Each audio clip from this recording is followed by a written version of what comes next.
கற்றார். இளம் வயதில் ஹார்மோனியம், வயலின், தபேலா போன்ற இசைக்கருவிகளை இசைக்க கற்றார். பரதநாட்டியமும் கற்றார். பின்னர் அரசு தேர்வில் வெற்றி பெற்று சென்னை தலைமைச் செயலகத்தில் எழுத்தராக பணியில் சேர்ந்தார்.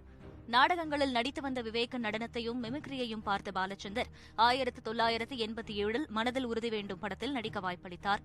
1989 புது புது அர்த்தங்களில் நகைச்சுவை வேடத்தில் நடித்து பிரபலமானார்.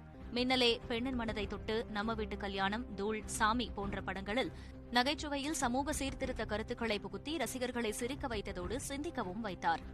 ரன் படத்தில் பாவாடை சித்தராக கலக்கியிருப்பார் விவேக்.